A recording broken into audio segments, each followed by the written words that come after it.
The desert wind howled through Ouagadougou's presidential palace, carrying the scent of burning shea butter and the faint hum of a struggling generator.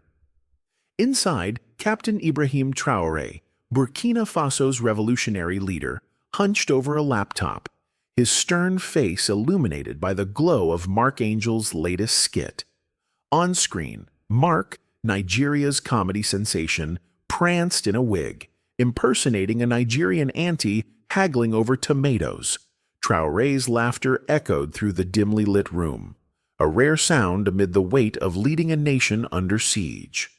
His fingers tapped the desk, a rhythmic counterpoint to the chaos outside. Distant shouts, the rumble of armored vehicles, and the crackle of radio static. "This man is a weapon," he muttered to his aide, Lieutenant Diallo, who stood rigid by the door. "Invite him. If he can make me laugh, he can lift Burkina Faso's spirit." Diallo's eyebrow twitched, but he nodded. Traore leaned back, the leather chair creaking. "And Diallo, make sure he brings his plantain chips. I hear he's fond of them." 2 days later, Mark Angel landed in Ouagadougou, sunglasses shaped like Africa shielding his eyes from the relentless sun. The airport's broken air conditioning hit him like a furnace blast. Sweat pooled under his neon green agbada as he muttered, "Ah, now here they shoot coups like Nollywood movies." Fanning himself with his passport, he eyed the soldiers patrolling the tarmac, their rifles slung casually over shoulders. A goat trotted past, wearing a tiny beret and a disdainful expression. "Welcome," said a soldier, stepping forward.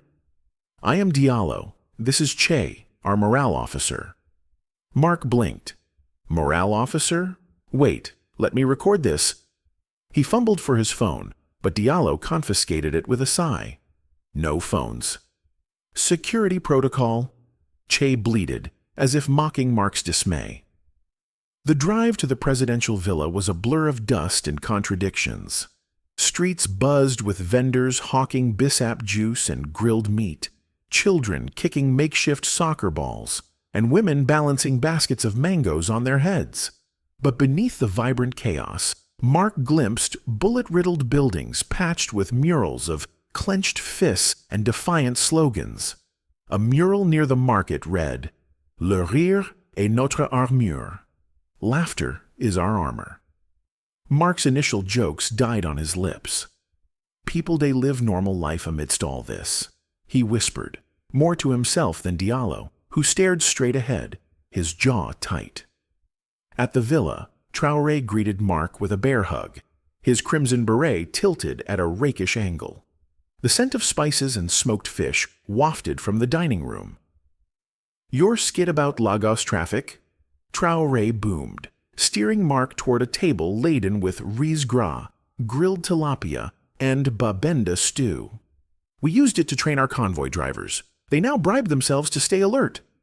Mark chuckled nervously, eyeing the photo on the wall.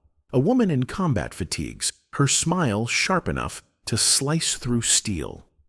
"Your girlfriend?" he asked, mouth full of rice. Traore's laughter faded. "My sister, Aicha. She commands our cyber unit. Last week, she hacked a warlord's Bitcoin stash to fund orphanages. The week before, she disarmed a bomb with a paperclip." Mark's bravado surged. "Introduce me. I'll learn coding. We'll make skits called Hackers in High Heels." The room fell silent. Traore's fork bent slightly in his grip. Aicha entered like a sandstorm. Coal-lined eyes, crimson head wrap, hips swaying with the confidence of someone who'd stared down a dozen coups. "So," she said, arching a brow, "you're the comedian who thinks he's Romeo?" Mark launched into a joke. "Why did the Nigerian cross the Burkina border? To charge his phone, because Nipa took light to heaven." Aicha's expression remained stone. "Your humor needs seasoning, but your audacity, c'est mignon." She patted his cheek, her fingers calloused from handling weaponry, and left. The next morning, Mark stood in a sun-baked field, flanked by VDP recruits. A seamstress whose brother died in an ambush adjusted her headscarf. A midwife turned sharpshooter checked her rifle. A teenager with a prosthetic leg glared at the horizon.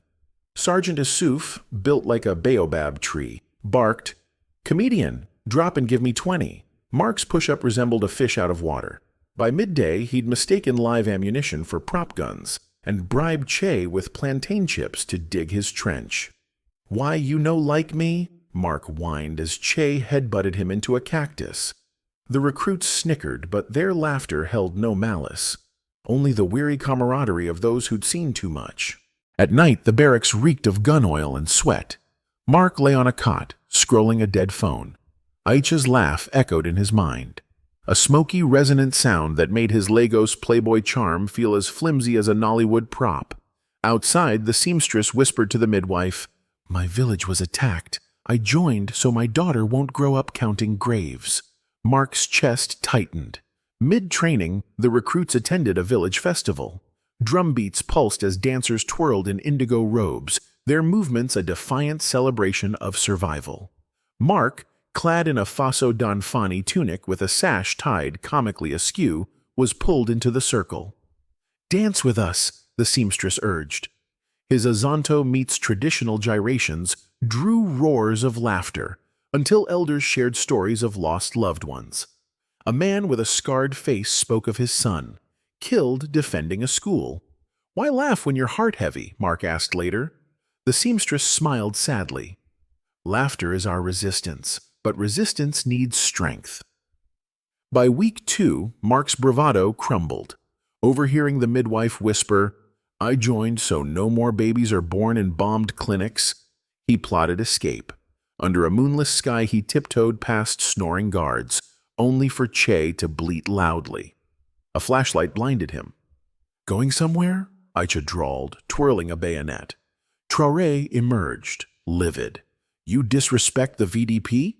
They volunteer while you play hero." Mark trembled. "I didn't know it'd be this real." Aisha tossed him a photo. A child's bloodied backpack. "We fight so children can laugh freely, not for clout." Shamed, Mark returned to Lagos. His video, How Burkina Faso Schooled a Clown, featured no punchlines, just raw footage of VDP recruits training, intercut with his cactus pratfalls. The caption read, "These aren't actors. Donate to Burkina's Relief Fund. Link in bio." Donations flooded in. A week later, Aicha DM'd, "Push-ups still pending." Traore mailed a goat-shaped USB labeled for Part 2. Inside, footage of Che, now Instagram famous, beret askew, eyes judging the world. In the quiet of his Lego studio, Mark stared at the USB. The desert wind seemed to whisper through his window, a reminder that laughter, like courage, could be a weapon, a shield, and a bridge. And somewhere in Ouagadougou, a goat in a beret ruled the internet, a symbol of the absurdity and gravity Mark had learned to balance. Imagine a world where joy is an act of defiance, where farmers till soil by day and guard their villages by night, where teachers erase chalkboards still pocked with bullet holes, where comedians learn that humor alone can't stop a bullet, but courage, solidarity, and action can. Right now, communities like Burkina Faso's are fighting battles most of us will never see. They aren't asking for pity. They're asking for allies, for people who understand that laughter isn't an escape, but a weapon. And weapons need hands to wield them.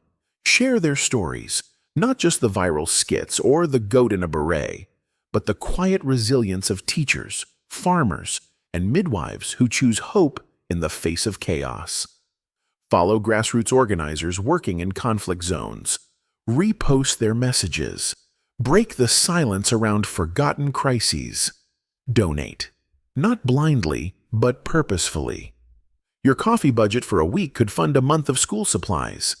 The cost of a Netflix subscription could stock a clinic with life-saving medicine. Organizations like the Red Cross, Doctors Without Borders, and local Sahel relief groups turn dollars into clean water, education, and bullets not fired. Volunteer your skills. Are you a coder? Help build secure networks for activists. A teacher? Mentor kids in refugee camps online. A storyteller? Amplify voices the world ignores. Sometimes hope arrives in the form of a Wi-Fi hotspot or a first aid manual. Educate yourself, then educate others. Learn about the Volunteers for the Defense of the Homeland, VDP, the women rewriting the rules of warfare, or the children who draw peace in the dust. Host a documentary night. Turn dinner conversations into dialogues about global solidarity. And laugh. But laugh with purpose. Support comedians and artists from regions the world dismisses. Buy their work. Share their content. Prove that joy crosses borders faster than fear. This week, do one thing. Donate to a cause you've never heard of. Volunteer an hour of your skills. Share a story that isn't yours. Educate someone who thinks Africa is a country. Small acts bend the arc of history. The children of Burkina Faso deserve more than survival. They deserve childhoods. The VDP volunteers deserve more than hashtags. They deserve partners. And you? You have the power to be more than a spectator. Start today, because the desert wind carries more than sand. It carries the whispers of those waiting for the world to listen.